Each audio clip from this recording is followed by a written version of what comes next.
The following is a presentation of the Belly Up Sports Media Network. Let me just say, after Vera distorting the belt, they're proclaiming the real world champion. I'm going to tell y'all, with a tear in my eye, this is the greatest moment in my life. When you walk around this world and you tell everybody you're number one, the only way you get to stay number one is to be number one.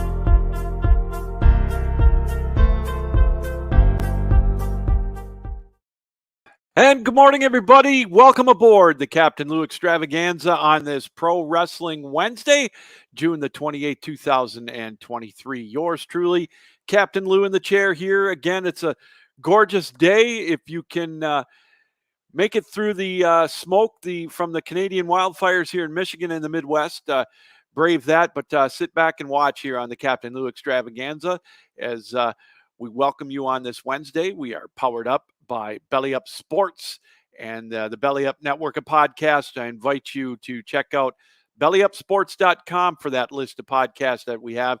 A great group of guys and gals here on the network that do a fantastic job with their podcast covering a wide variety of sports throughout the world. And of course, check out our website for all of our latest articles on those sports. Everything from Shohei Ohtani to the Mets to Women's World Cup soccer that's going to be coming up here very, very soon.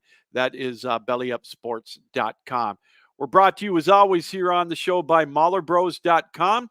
Check out the website, MahlerBros.com, if you want to look good on the golf course. If you look good, you feel good. You feel good, it may help you play good. That is MahlerBros.com, and use the promo code BELLYUP for 15% off of your purchase. That is MahlerBros.com. And also, we are brought to you this morning, as always, on the network by Javi Coffee, for the best in instant coffee. It's easier to use than pods. It tastes better than gourmet. It's just a couple of teaspoons. You can drink it hot or cold, regular, decaf, salted caramel, French vanilla, you name it. It's great. It's easy. And make sure when you go to the website, use the promo code Captain Lou for 15% off of your purchase. So that is javicoffee.com. It is indeed a Pro Wrestling Wednesday, and we've got Dylan Hebert going to be joining us here shortly. We had a chance to talk to him last night, tape an interview with him from the World Elite podcast. He knows his stuff when it comes to AEW and WWE. They had AEW with their big their big Forbidden Door pay-per-view this past weekend. It had some great reviews on it, some excellent matches. Bryan Danielson, Kenny Omega, CM Punk back in action. So we'll talk to Dylan about that and get his thoughts on the card, and also kind of where AEW is headed. They're probably always going to be second fiddle to WWE, but we'll get his thoughts on that, and as well as the upcoming Money in the Bank pay-per-view for the WWE coming up this weekend from England. And they're going to get a pretty good crowd there as well. So really looking forward to seeing what the turnout is going to be there. And from what's all told with AEW, with their all-in pay-per-view coming up this summer in Wembley, they've already got 60-some thousand seats sold for that. So definitely working their way up as AEW, but we're going to talk to Dylan Hebert a little bit about that on the show. And don't forget, coming up on Friday, another edition of the Captain Lou Extravaganza. We will talk all things NHL and NBA with the draft coming up tonight in the NBA, or in the NHL rather, the first round, and free agency starting tomorrow in the NBA. I'm sure we're going to have a lot to talk about. And plus, we got a couple of announcements here for the network, the Captain Lou Sports Network, which we do indeed invite you to subscribe to our channel on YouTube. We've got a lot of great programming on there, and we've got some exciting news coming up with our network with some shows we're going to be adding and tweaking a little bit here but we're going to talk all about that on Friday. So I invite you to check us out there as well. Follow us on Twitter at The Real Captain Lou, as it shows right on the bottom of the screen there. And follow us on Facebook at the Captain Lou Extravaganza, or my personal page, Lewis Gamlin, or drop me a note at sweetlou1965 at yahoo.com. Well, as mentioned, I had a chance to sit down yesterday and talk with Dylan Hebert about all things AEW and with their pay-per-view, and also with the WWE action coming up this weekend. Let's take a listen now to that interview that we had yesterday with Dylan Hebert, the World Elite Podcast. And as I promised, here on a Pro Wrestling Wednesday, we are joined by the host of the World Elite Podcast on YouTube, Dylan Hebert. He's a return guest here on the Captain Lou Extravaganza. Dylan, how are you doing tonight? I'm doing just fine, Lou. Thank you so much for having me on the show. Hey, the pleasure's all mine on this Pro Wrestling Wednesday. We have a lot to talk about, a lot going on with AEW and WWE. AEW, one of their bigger pay-per-views. This past weekend, they had the Forbidden Door pay-per-view up in Toronto, and kind of a different concept, with going up against New Japan Pro Wrestling, which is a great entity in itself. But I believe this is the second year of the concept with them. How well has it been received in your eyes? Last year's wasn't received as well, but I mean, it wasn't really the company's, each of the company's fault, because, a lot of injuries happen on both ends. Yeah. I know so many things were so poorly put together. There was no really storylines behind anything, but this year's was received very well. I found every match was executed perfectly. There were so many great matches. I've honestly gone and watched a lot of these on Bleacher Report, the site where you ordered a pay-per-view on, and it was just such a fantastic show. So compared to last year's, it absolutely blew my mind. What's cool about it too, Dylan, is they're coming off a new venture, or starting up one. AEW is with Collision. We can talk a little bit about that, but it set up some good matches. And before we get into the results of the pay-per-view, the New Japan Pro Wrestling, or Japan Wrestling, it's kind of a different mindset over there. The crowd usually isn't as loud. It's a little different. They're not really sitting on their hands, but you get a little more crowd reaction with here in the States and in North America. Yeah, for sure. I remember I watched the Wrestle Kingdom pay-per-view in Japan. I woke up, from my time, it started at like 2 a.m. And I told myself, such a great set. I'm gonna go on New Japan World. That's where they air it at, and I subscribed to it just for the show. It was like $8 to subscribe to it, so I'm like, yeah, it's a no-brainer. It's a great card. Features a match I really want to watch with Kenny Omega and Will Ospreay for the IWGP United States Champion, and that match alone sold me. And it was the awaiting debut of Mercedes Moné, which went by Sasha Banks in WWE. So she debuted over there as well. So yeah, the crowd was very different. They're not one that like roars for everything that you see here in the States. They're more like a clapping crowd. They're not, they're not going to lose their mind over the littlest thing that happens in a ring or anything like that. So it caught me by surprise, because I had to ask a lot of friends who are more familiar with New Japan just kind of what's up with the crowd. Mercedes just debuted, and the crowd was very quiet. So they said that's how the New Japan crowds are. They're not really loud. They're more clapping than anything. So I'm like, okay, so yeah. So I mean, yeah, because they had the same match at Forbidden Door with Kenny Omega and Will Ospreay, and it was very well received at Wrestle Kingdom. But I find just because of the crowd alone, it was so much more well received for Forbidden Door. I'm pretty sure we'll talk about it in a few minutes, but yeah, the crowds are so much different from like a New Japan crowd to what we just saw in Toronto for Forbidden Door. Well, Dylan, we might as well start with it. We'll seg right into that match with Ospreay and Kenny Omega. I sometimes feel that Kenny Omega I don't know if he gets his due. I mean, it's one of the reasons probably is because he has not been a WWE talent. And so I think that kind of unfairly puts him he doesn't get the credit he deserves. And this match with the Ospreay was again one for the record books. Everybody panned it a match of the year candidate, and it sounds like it was a great match. Yeah, because I remember watching their match at Wrestle Kingdom, and I remember I put on my Twitter page that it was only January 4th at the time, and I said, it's already my match of the year. I said it was one of the greatest matches I've ever witnessed. And honestly, since January 4th, I've watched a lot of wrestling. And a lot of matches have come close to it, but nothing has overtaken that match.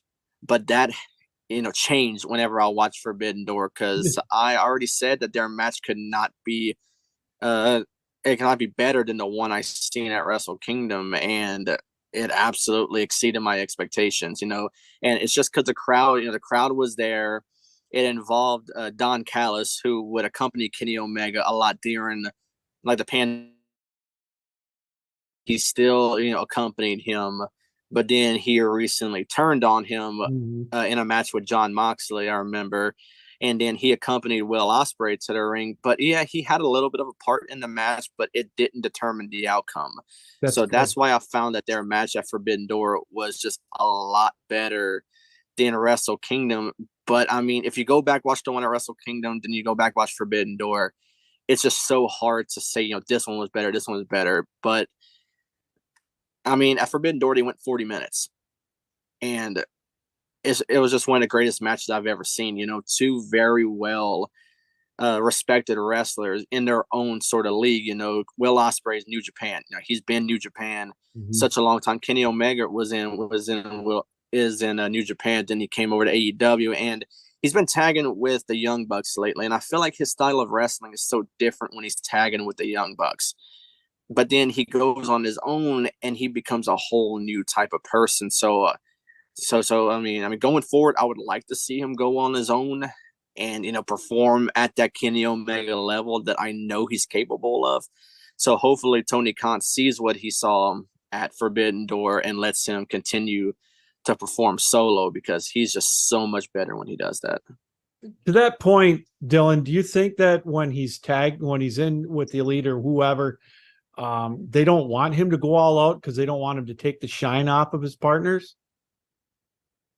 I mean, yeah, that could very well be a good reasoning behind it. The Young Bucks are easily one of the greatest tag teams in all of wrestling. If you talk about maybe FTR, if you talk about the Usos, but the Young Bucks are one of the best right now. A lot of people don't like them. I know a lot of other people are not fans of them because of the whole brawl with CM Punk at All Out last year. I know the sides are still not agreeing with each other, so a lot of people want to say their criticism on the Young Bucks. And then Hangman Adam Page recently just rejoined the Elite as well.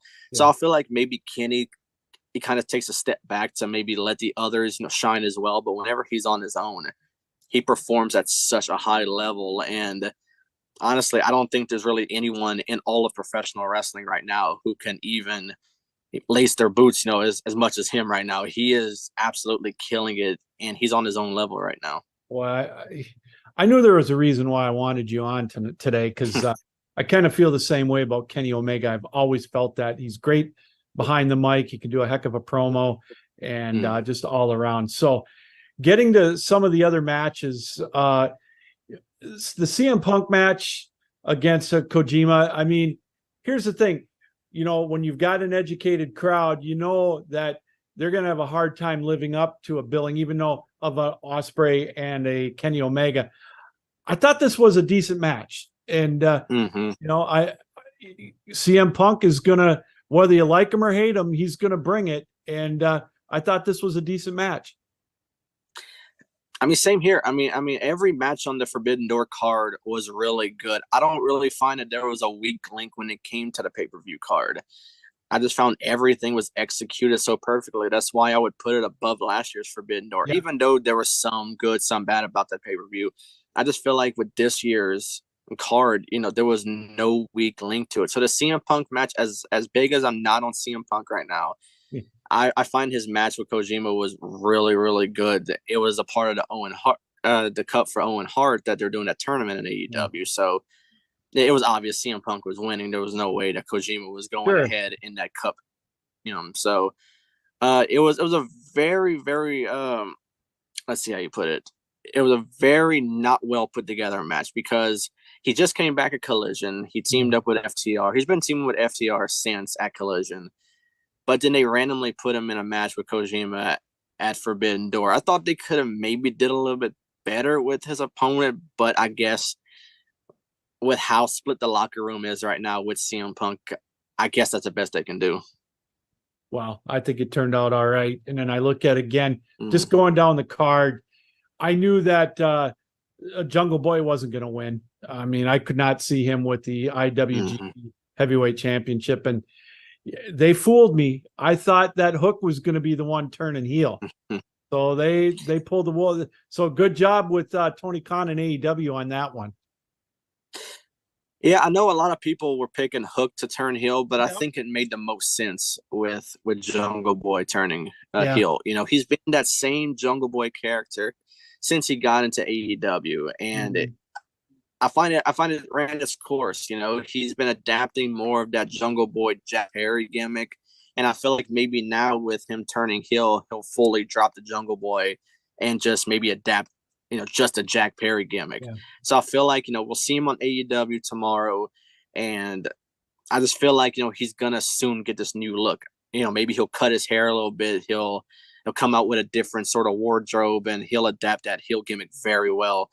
But he could be very well in line to give Hook his first ever loss. Hook's never lost in AEW. He's been the FTW champion for quite some time now, and he's been put in some random open challenge matches.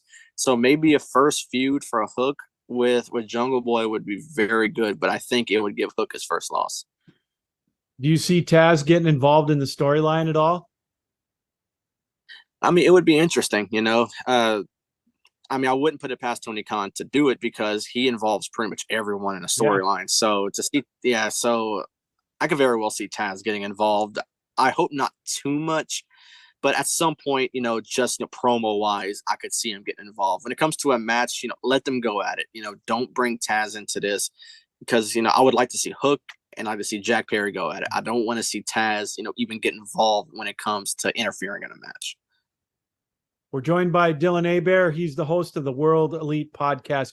If you're looking for a great wrestling podcast, you got to check it out on YouTube. That is the World Elite Podcast with our guest, Dylan Hebert. Dylan, in between the Ospreay match and the final match with Bryan Danielson, we had the tag team match with Darby Allin and Sting with Chris Jericho, setting up what I hope anyways is going to be a one-on-one match with Jericho and Sting. Give me your thoughts on that tag match. I mean, it was fun. It was fun to see Chris Jericho and Sting finally going at it for the first time, and it's crazy. It's honestly shocking. They've never crossed paths in WCW. But for one, Chris Jericho is mostly in the cruiserweight division in WCW. That's probably why they really never seem to have crossed paths with each other. But now they're in AEW. They're both at an older age, unfortunately. But the fact that we're honestly going to see Jericho and Sting finally go at it, possibly at All In at Wembley Stadium, is going to be awesome. It's going to have a nice, Wembley crowd right behind them. And it's going to be better than what people think it is. Sting at his age can still go. Jericho for his age is still in great shape. Amazing. So it would be fantastic to see them go at it. I know tomorrow in Dynamite, they're doing Darby and Sting against Sammy Guevara, Chris Jericho. And honestly, I see this as a way of getting Guevara finally away from Jericho. Yeah. He was in the Inner Circle with him. He was in JAS with him. So I think finally this is a way of, maybe turning on Chris because he's been more of a face lately, Sammy Guevara. So I'm honestly hoping this breaks Sammy Guevara away from Chris, because just, let him go on his own. Sammy is a star. He proved it in that 4 Pillars match at Double or Nothing. Mm-hmm. He's just ready to go. He's ready to hold a championship. So honestly, with the way the TNT championship's going right now, it could be put on Sammy at any point. It's such a hot potato championship right now. It's on Luchasaurus right now. So, I mean, it could be on anybody. I don't get it. I will talk about that. I wanted to bring that up, but once we get done with this card, I have to ask you about that. I'm not real happy with that. But the Bullet Club against the Elite, we talked just briefly about it. I thought that we were going to see something where maybe Yuta turns on the Bullet Club or gets whatever thrown out, but I don't know now with Bryan Danielson with that injury. What did you think of, first of all, with the big tag with the Bullet Club and the Elite? The match was good, but it's weird because for Double or Nothing, I was talking about with a friend today. Wheeler Yuta scored the win at Double or Nothing against the Elite by pinning Kenny Omega. Yeah, he used he's a screwdriver because it was when Kenoshi Takeshita turned on Kenny. He aligned himself with Don Callis, and that got Wheeler Yuta big points by scoring a win over Kenny Omega. But then, and he fast forward to Forbidden Door, and he's taking a loss to Tomohiro Ishii. So I'm not understanding what they're doing with Wheeler Yuta, because I really thought they were building a big star by having him get the win over Kenny, but then he takes the pin at Forbidden Door. So I don't know. It makes me wonder. If he's going to stay in the BCC or if he's going to get kicked out at some point. They're going to bring in a new member. But I think, for one, I thought they were going to win. I thought, Danielson would win, which he did, and I thought that BCC would win as well, and they lost to the Elite. So that caught me off guard right there. I thought they would make BCC go over, have you at Forbidden Door, but no. Well, with Yuta taking the bump the week before on Dynamite, and that's what I kind of thought maybe something would happen there. But so, we'll have to wait and see down the road. And we talk about having to go up against, such a stellar match with, when Danielson going up against Okada was a great match. I mean, having these two top quality matches on the same card is crazy. And unfortunately, Danielson, now he did break his arm. Is that correct? Or is that just dirt sheet material? I remember it was first reported after Forbidden Door. They said it was a fractured arm. He would be out 6 to 8 weeks minimum. But now I'm hearing the injury is worse than what it originally was. So I don't think we see him for a while. I know that Blood and Guts, which is one of their little annual shows they put on at Dynamite, was scheduled to come to Boston soon. And now I feel like that puts a huge swing of things of that match. Danielson won't be involved now. So do they bring in a new member to kind of fill his shoes for a while? I don't know what they do right now, because I figured it would be Blackpool Combat Club and the Elite. And now with Danielson out, that throws a huge wrench into things. So I don't know, maybe they'll bring in a new member, but it's just going to be bad without Danielson there, because he's one of their main members aside from Moxley. So to put a capper on Forbidden Door on a 5-star rating, what would you give an overall rating on the pay-per-view?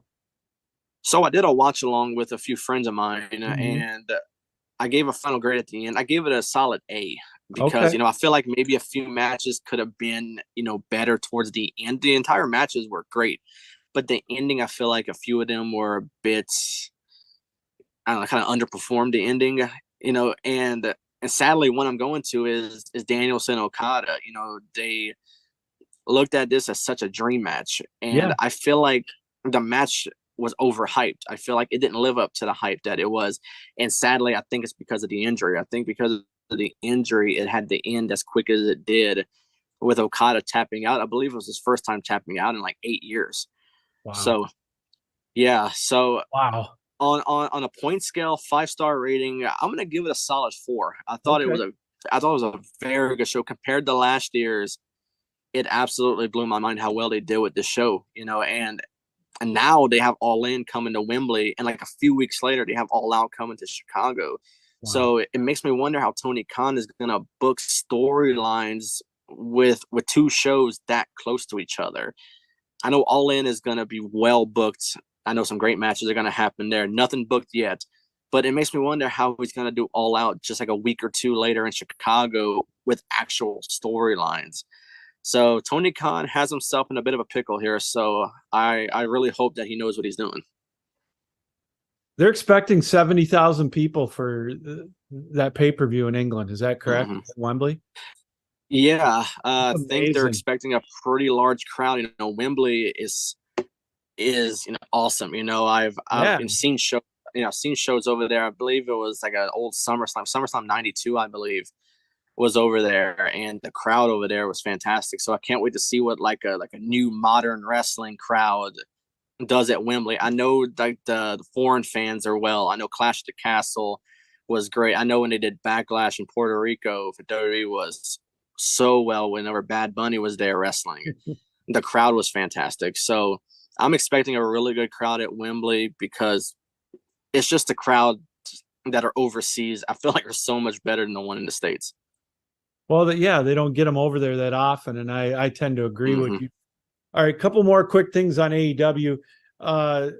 You touched on it briefly with the TNT title or whatever. Wardlow, it seems like whenever he gets a push, it's like the rug gets taken from underneath him. Giving it to Luchasaurus, to be honest with you, I'm sure he's a great athlete, but I'd rather have seen it on Christian Cage. I just don't like the way that was headed, and I'm a big Wardlow guy. I think he's a good worker, but I just don't. That's a head scratcher for me.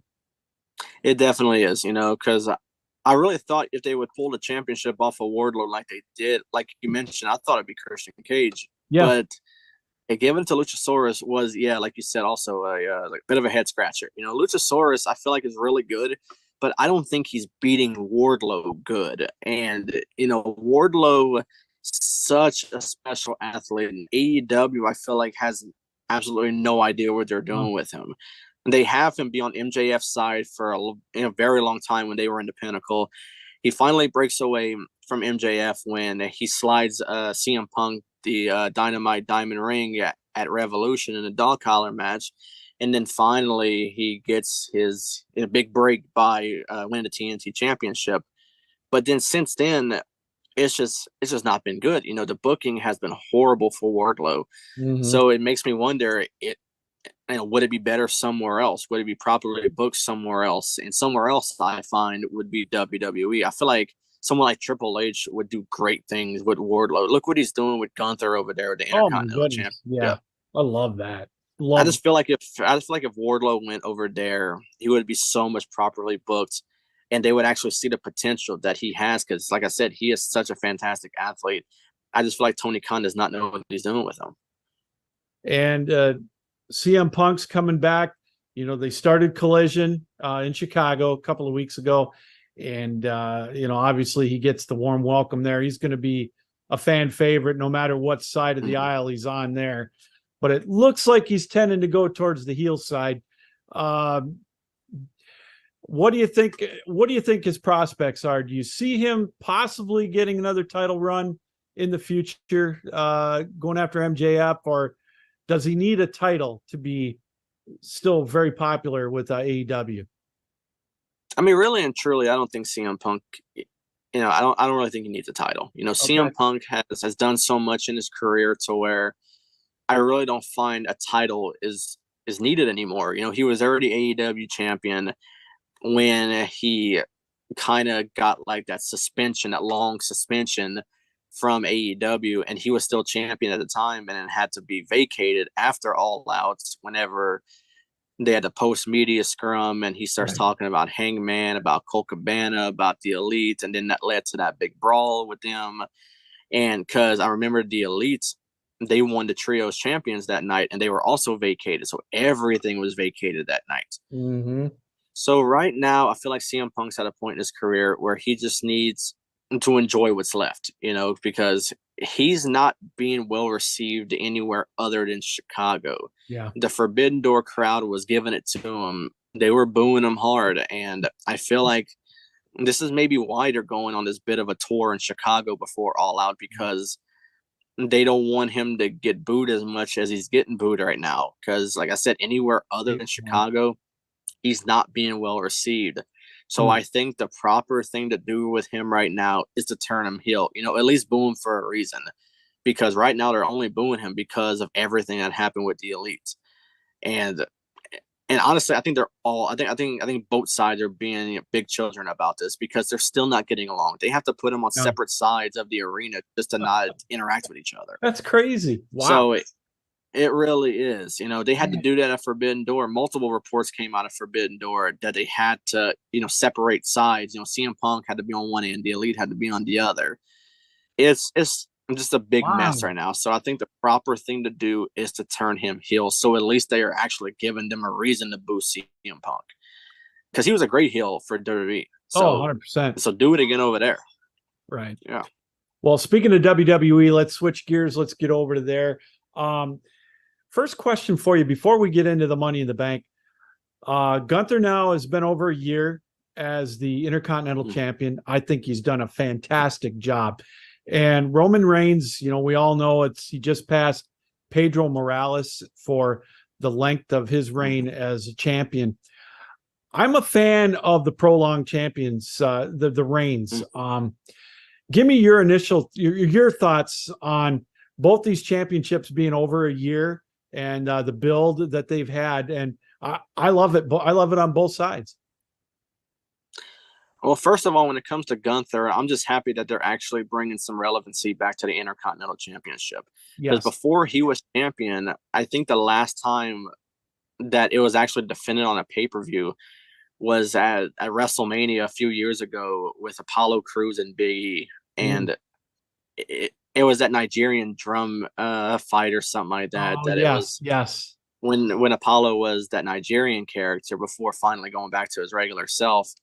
But Gunther is finally bringing relevancy back to that championship. And honestly, I just don't see nobody beating him for it right now. There's no one who's worthy of beating him for that championship. So I think if they were going to pull it off him, I think they should have did it in that triple threat with Drew McIntyre and Sheamus. I think Sheamus was like Intercontinental Champion away from being a Grand Slam champion. And that was a way of pulling it off of him without him actually getting pinned if he would have pinned Drew.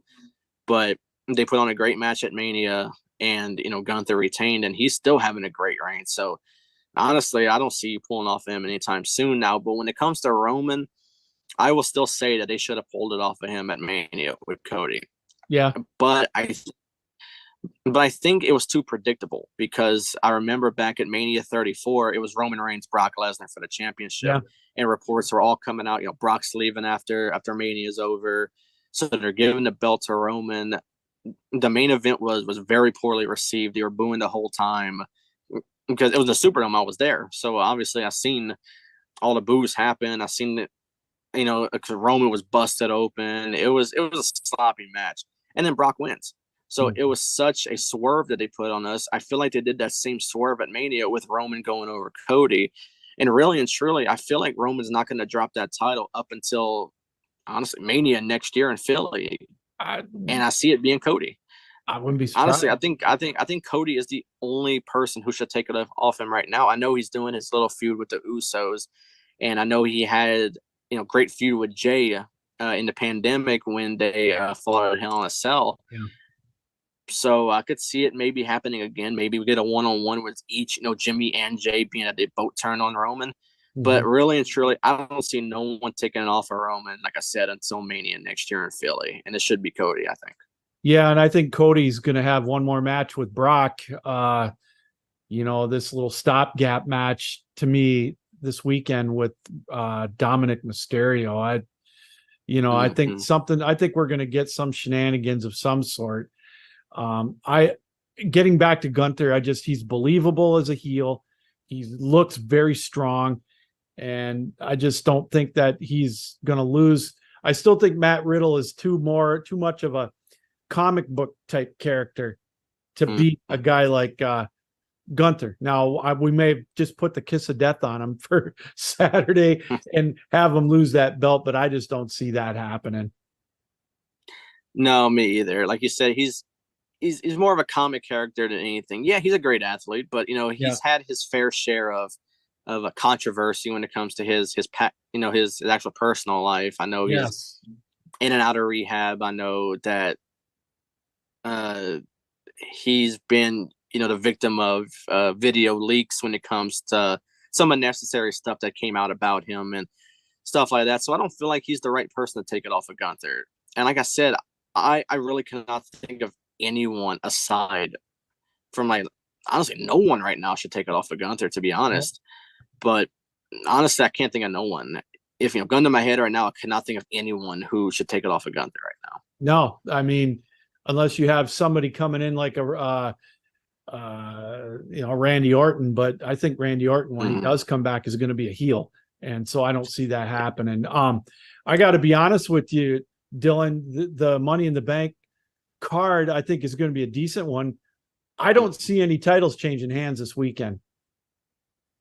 I really don't either, and honestly, for what the show is, everyone's looking forward to seeing if the winner of each Money in the Bank, if they decide to cash in on someone that night. That's been the trend lately. Not so much for the men's, but for the women's side, you don't see the women's Money in the Bank lasting very long aside from cashing in on someone. So the women's side of things is looking good. The men's side of things is also looking very good. So it'll be an interesting thing to see if someone decides to cash in something that they just won that night. It's just to see who. And I like kind of where the storyline's going with Seth Rollins and Finn Balor, but I just think it's kind of early for Balor to take the strap away from Rollins. I think Seth is going to hold it for a while. He was that workhorse of WWE. While Roman takes his time off, he's been a champion forever, and he's been taking so much time off. That's why I thought it would be a great idea to pull the titles off of him, put it on Cody, but he's still that part-time wrestler, and Seth Rollins really never left. So I really don't see them pulling the title off of Seth, just yet. I think it's going to be a great match with him and Balor. They put on a great match whenever it was the inaugural Universal Champion, when Finn had to drop it the very next night due to injury. So I'm looking forward to seeing him run it back, and it's going to be a very good match. I remember that match, watching that pay-per-view, and then watching Raw the next night and thinking Finn Balor was amazing to be able to get through that match with the way his shoulder was. It was incredible. It was. And honestly, I think everyone was behind Balor that night. Freshly out of NXT, he was in that tournament that led to the Universal Champion. He won it as the Demon character, and then dropping it the very next night. It was horrible. And really, he never got his big break to win anything like that again. He was champion in NXT again when he went back, but that was really as far as it went. What if I had to tell you, you had to bet your house on who would be the winner in the Money in the Bank match for the men and the women, who would it be? For the men's side, and it's tough because they threw such a weird thing into the men's Money in the Bank by adding Logan Paul to it. Yeah. That's what worries me. Before Me then, too. and really, I think adding Logan Paul just kind of is there for a distraction, because I think it's still 100% LA Knight that's going to win it. Okay. He is extremely over with the crowd. He's a heel, and the crowd loves him. Isn't it something? It's unbelievable how well received he is by the crowd. And like I said, and really, they debuted him on the main roster as a whole different character. Yeah. And when Triple H came in, he changed it right back, and it's been so well received. So I think he's very due up to win the Money in the Bank. But like I said, adding Logan Paul kind of scares me a little bit. Me too. But I think he's in there for traction, because I don't think they want it to be that obvious that LA Knight's going to win. So Logan Paul is going to have a great performance in it. Truly, I'm not a fan of him as a person, but as an athlete, he's fantastic. So I really think there's going to be a lot of high spots with him. It's going to be a good match, but yeah, LA Knight, I think, is the clear pick right there. For the women's side, the only one that I can see that makes sense to me, she's also due up for something, is Io Sky from Damage Control. Yeah. I don't know why, and I just have the sneaking suspicion it's going to be Bailey. I don't know. Something tells me she's and she's going to go to cash in and she's going to lose. I don't, I don't know. It's just a hunch. Yeah, that's one thing that worries me, but also because it's honestly really hard to pull the title off of anyone right now when it Yeah, comes to exactly. women, because obviously, no one's cashing in on Roman. He's going to hold it for a while because Right. he's in a tag match with Solo against the Usos. But then Seth Rollins is still a fresh champion. He hasn't held it very long. But then you look at the women's side, Rhea Ripley, just won it, and then Asuka also just won it. So I don't see no one cashing in, to be honest, at Money in the Bank. It would really surprise me if someone did, but I honestly hope they don't book it around someone losing the moment they cash it in. Yeah, if LA Knight wins it, I could see him cashing it in maybe around Survivor Series or something like that. But you never know, or else he could cash it in on Austin Theory. Maybe go for the US belt. Who knows? Do you see anybody coming in this weekend that has been out? Bray Wyatt or Randy Orton, or do you see any shenanigans with Brock Lesnar? The only one that makes sense is probably Randy Orton. Okay. I know rumors came out a while back that he was told not to wrestle again, but now I'm hearing that he's almost, cleared to compete. So it's almost, what do you believe right now? Right. But Randy Orton, I think, is probably the one that makes the most sense. I'm not sure how they would factor him in. I'm hoping Lesnar doesn't make any sort of appearance. I think if Cody loses, which I hope he doesn't, to Dominic, I think it's because of Rhea Ripley. Yeah. I think Rhea maybe was the one that causes Cody a victory. But honestly, I wouldn't put it past Brock to show up and cost Cody another victory, setting up something at SummerSlam. But I don't know. Bray Wyatt is his own little thing right now. Hoping he works out whatever issues he has going on right now, because we haven't really seen him since the Rumble. Yeah. So hopefully he works out, all the issues, and he comes back. Maybe bring back that Wyatt family character. I don't want to bring the Fiend back or whatever they decide to do with him. I just hope he gets whatever help he needs, and then he comes back better.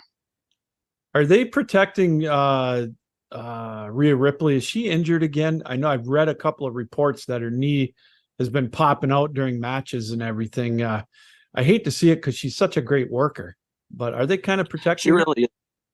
I'm not quite sure, to be honest. With the College World Series going on, I've been missing a lot of wrestling. Oh, that's fair. But I've been missing it for the right reason. Thankfully. How many Jello shots have you done? Me, none. But Okay. my brother was in Omaha for the College World Series, so he's done quite a few. And LSU smashed the record for Jello shots. It took Ole Miss the entire thing to like 18 grand. We got like 60 something thousand. So yeah, but yeah, I've been missing a lot of wrestling, unfortunately. So I haven't really heard a lot on the whole Rhea Ripley thing, but hopefully she's not injured, because she's a very special talent. Definitely. Last thing before we let you go, and I appreciate you coming on, Dylan. This has been a treat. AEW versus WWE, you're going to hear the argument back and forth. What do you think the state is in wrestling with those two organizations? Honestly, I think WWE, they maybe see them as competition, but I don't think they're really scared of them. But I think AEW wants to become more relevant and get as big as WWE, because they bring their name out a lot. MJF, he name drops people from WWE like crazy. He has mentioned Vince McMahon on AEW television. He has mentioned, people who are within the organization for WWE. He has made references to NXT when he did a promo with Adam Cole, mentioning the Undisputed Era, mentioning the reports that he was supposed to be Keith Lee's manager before, leaving NXT and going to AEW. So honestly, I feel like for AEW, they're just trying to be more relevant right now. Mm-hmm. And I feel like WWE's in a league of their own where they don't even need that competition. So really, honestly, AEW is just doing whatever they can to stay relevant, and they're still putting on shows in smaller venues. Yeah. Other than like the United Center and stuff like that, they're going to Wembley. So I really feel like Wembley is going to be their big test to see how well they can handle a large crowd. Because I went to a show in New Orleans and it was at the UNO. It wasn't even at like Smooth the King Center or anything big like that. So really, they're still a few years in, Yeah. but they're getting bigger. They're getting getting really good talent over there. So it's all about staying relevant right now and not going down the same path as WCW or anything like that. So as long as they don't do that, I really feel like they'll be okay. But like I said, WWE is just in a league of their own right now where they don't even really care about that. Saturday night with a Collision broadcast on a Saturday. I'm a little worried about that, Dylan, only because it is a Saturday night. That's not usually the most watched night of the week for any, cable, network, terrestrial, whatever. I'm a little worried that they're putting a lot of their eggs in a Saturday night basket if they want TV ratings to get advertisers. What's your feelings? Yeah, I really think they're taking a big risk by going to Saturday night because we're almost in July, and then coming up August, September, and the football season. Yeah. Football season is going to kill their ratings, I think. Oh, for God, yeah. And I know Collision the first week honestly did very well. They did like almost 900,000 on a Saturday night, which is very impressive. Because it's the weekend. People go out on the weekend. People don't really sit at home and watch TV or nothing like that. So doing almost 900,000 on a Saturday is very impressive. But I just feel like with football season coming up, more people are gonna if there's really a good game going on Saturday night football. I really think they're gonna steal those ratings from AEW, and they're gonna have a huge there's a huge dip in their ratings. So I think they're taking a huge risk. I'm not sure if it'll pay off. But crazy enough, there's a lot of people who really don't watch football, and maybe they'll be more in tune with wrestling. So maybe they'll find the right audience. But like I said, Tony Khan has taken a major risk by putting one of their major shows on a Saturday night, being that football season's coming up. What do you got coming up next on the World Elite podcast? Luckily, I didn't give a lot of my predictions away because on Thursday we're doing our prediction show for Money in the Bank. Myself and my co-hosts Marcus and Jordan are welcoming in two people for our prediction show on our YouTube channel. 7:00 Central, we'll be live on there. So anyone watching now want to tune in on Thursday, be my guest. We welcome any new audience that comes in. Other than that, we don't have a ton dropping right now. Marcus does a SummerSlam series where he covers a few SummerSlams leading up to the actual event. I joined him for that one. That's coming out on audio platforms only. We did SummerSlam 2004, and honestly, that was one of my favorite SummerSlams. So we did that one. It's going to be coming out on all the audio platforms. I would say maybe Saturday it's coming out. Depends on when he wants to drop it. But other than that, we don't have a ton going on right now. We're kind of laying low, and I have a new show also as a part of Bloodline Network Entertainment, as the Bloodline Entertainment Network, coming out in August, where I'll be talking some New Orleans Saints football. So with football season coming up, maybe I'll give you the invite to come over on my show. Would love to come on anytime. Be a blast. I always enjoy talking wrestling and football with you, and you got a hungry Derek Carr down there, especially after what he's been saying about the Las Vegas Raiders the last couple of days. Dylan, enjoy that championship for your LSU Tigers with the College World Series. Thanks a ton for coming on the show. I really appreciate it. Always enlightening, and keep up the great work. All right. Thank you so much, Lou. All right. That, of course, is Dylan Hebert taking time out to be with us here on this Pro Wrestling Wednesday, and some great insight on what's going on in the world of AEW. And, of course, Money in the Bank coming up this weekend. It's one of their at one time, I thought maybe it was a good concept, a big concept, one of their big pay-per-views, but it's a good stopgap pay-per-view for WWE before they get to SummerSlam coming up here to the Michigan area in Detroit coming up on August 5th. So that's one of their four major pay-per-views, but maybe we'll get something out of this one to help set up SummerSlam coming up August 5th in Detroit, at Ford Field in Detroit. So again, thanks to Dylan Hebert from the World Elite Podcast joining us here on the Captain Lou Extravaganza on this Pro Wrestling Wednesday. We're glad you're with us here today. The show brought to you, as always, by MahlerBros.com. If you're out on the golf course feeling a little, I don't know, just not quite there, maybe it's because what you're wearing. So check out MahlerBros.com for their selection of polos, T-shirts. They've got some great-looking shirts. You can get a louder design or more of a conservative look. They're sleek. They're very comfortable. And you know what they say, if you look good, you feel good. If you feel good, you might just play good, play a little better. That, of course, is MahlerBros.com for your way to do that. And when you're there, use the promo code BELLYUP for 15% off of your purchase. That is MahlerBros.com. And we're also brought to you by Javi Coffee. Your answer for instant coffee. It's easier to use than pods. It tastes better than gourmet. A couple of teaspoons. You can drink it hot or cold. That is that is JaviCoffee.com. And when you're there, use the promo code Captain Lou for 15% off of your purchase. That is JaviCoffee.com. A lot going on in the pro wrestling world. We hope you enjoyed the interview with Dylan Hebert from the World Elite Podcast. AEW with Collision, they've got their All-In pay-per-view coming up at the end of August, where they're expecting 80,000 people there. So that's going to be interesting to see how that responds and the momentum that AEW can take from that. And of course, the WWE going to England this weekend for their pay-per-view with Money in the Bank. They're going to have a huge crowd over there as well. And so a lot going on in the world of professional wrestling. Well, that's going to do it here for the show today. We thank you for taking time out. Powered up by Belly Up Sports. That is the Captain Lou Extravaganza. Check out the Belly Up Sports network of podcasts at bellyupsports.com, and also the latest interviews that we have going. Everything in the world of sports, from pro wrestling to women's pro soccer with the World Cup coming, and of course, Major League Baseball, the NHL draft coming up tonight, NBA free agency starting tomorrow, and football right around the corner.